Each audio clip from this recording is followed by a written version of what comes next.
Good morning. I'm glad to be here. Today my lecture will be about temporary mechanical circulatory support. By the end of this lecture, I will provide an overview for the available temporary mechanical circulatory support devices and the hemodynamic effect of each one. The purpose of using temporary mechanical circulatory support is to augment cardiac output and compressing the right ventricle with or without left ventricle to reduce the workload. Determine the need of mechanical circulatory support and its timing. Medical cardiogenic shock are divided into 7 stages by Intermax score. Each stage has its characteristic and the timing for mechanical circulatory support. For example, the first stage is critical cardiogenic shock, where there is life-threatening hypotension and organ hyperfusion. So in this stage, the mechanical circulatory support is urgent and it should be done within hours. The second stage, the patient is declining the function. However, he is on inotropes. Maybe he can't tolerate inotropes. He has congestion, respiratory failure. This patient should have mechanical circulatory support on days. After in the third stage, he is stable and has good organ function on inotropes, but he cannot tolerate the weaning. So at this stage, we can wait for weeks, 2 months to apply mechanical circulatory support. And this is also for the fourth stage. In the fifth and sixth, 7 stages still variable in time, and still 7 doesn't need mechanical circulatory support. If we talk about classification of mechanical circulatory support, we have 2 types, pulsatile flow and continuous flow. Pulsatile flow, like intra-aortic balloon pump, it's counter pulsation and it's depending on native cardiac function. It's inflated during diastole and deflated during systole. And if we go for continuous flow, we will have axial flow, and that means the blood go from one direction to the other, like Impella CP or the one under investigation percutaneous heart pump. Centrifugal flow, it is mean that there is a pump outside or extracorporeal, where there is it deliver the blood into the human being by continuous rotation, and this is occur in the Tandem Heart and VA ECMO. If we go for the use of non-durable or temporary circulatory support, we will find that American Heart Association and ECCF guidelines for percutaneous coronary intervention class 1 recommended to use them in PCI and cardiogenic shock.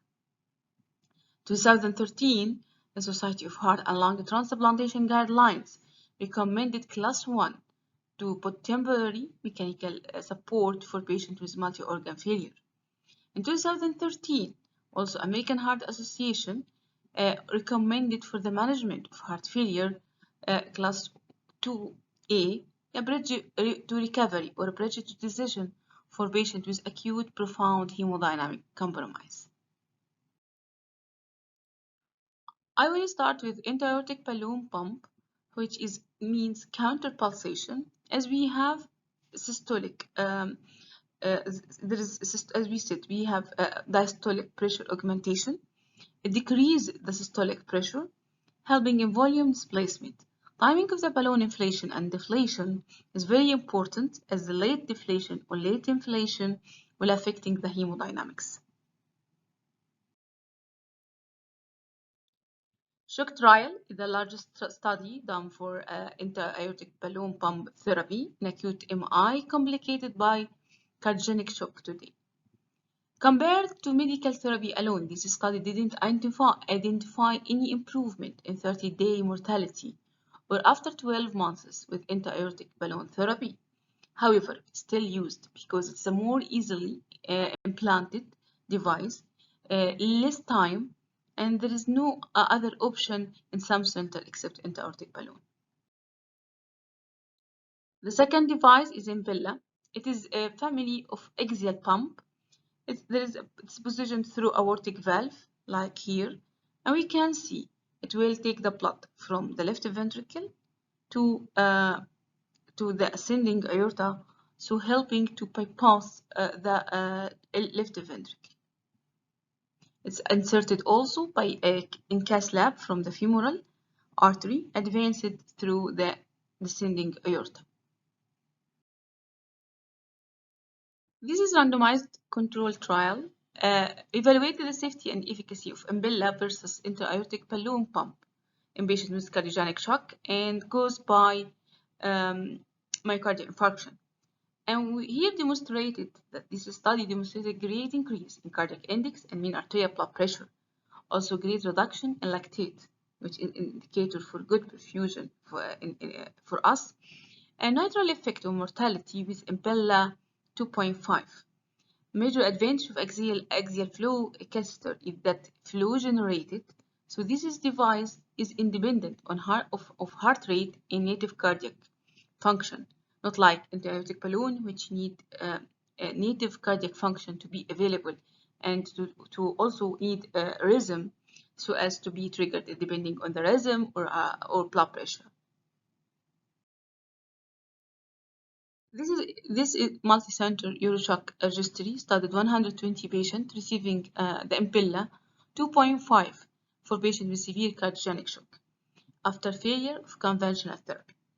We found there is a great reduction in lactate level after device activation, and we find also there is cardiopulmonary resuscitation prior to Impella placement was 41%.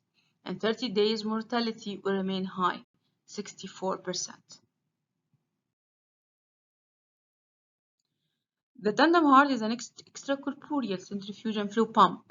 The inflow is placed in the left atrium through a transseptal puncture, and the outflow cannula positioned in femoral artery, so it will reduce left ventricle preload. It has technical difficulty in insertion as it needs a transseptal puncture of the atrial septum.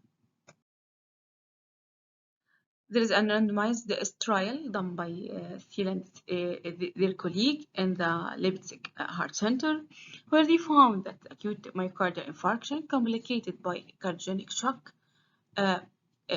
compared to Tandem Heart with two intra-aortic balloon, found that Tandem Heart will provide higher cardiac index, higher MAP, and lower pulmonary capillary wedge pressure.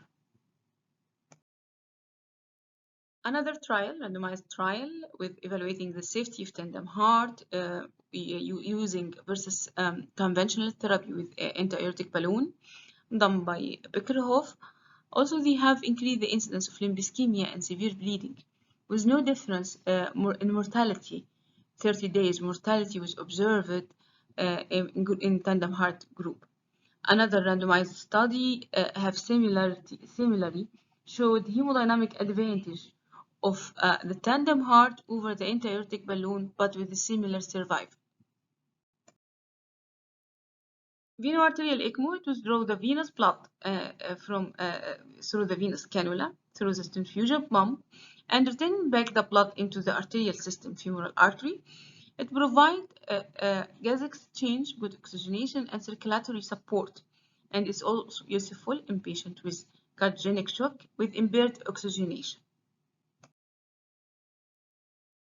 In this small retrospective single-center study done by Crane Group, they found that early using of ECMO in patient who has primary PCI showed improvement in 30-day clinical outcome in patients with ST elevation myocardial infarction, and they found improvement in the survival compared to historical control. The survival was improved 72% versus 39% in the historical group. If we compare mechanical circulatory support by each other, we will find that intra-aortic balloon, the most rapid and the easiest insertion, it increases cardiac output by 0.5 liter per minute. Also, it's effective to increase cardiac output, coronary and peripheral perfusion, helping in decrease the afterload. And if we go for Tandem Heart, we will find that there is transseptal temperature, and there's the most difficult one in insertion and take time. It needs expertise to insert and not commonly used. It's only in special centers. Cardiac output will increase by 30.5 to 40.5 liters per minute, and it improve also decrease pulmonary capillary wedge pressure. Impella, it's less time less time and less difficulty than Tandem Heart, but more difficult and more time than the intra-aortic balloon, and it can increase the cardiac output by 2.5. There is risk for lump ischemia, risk for hemolysis with Impella.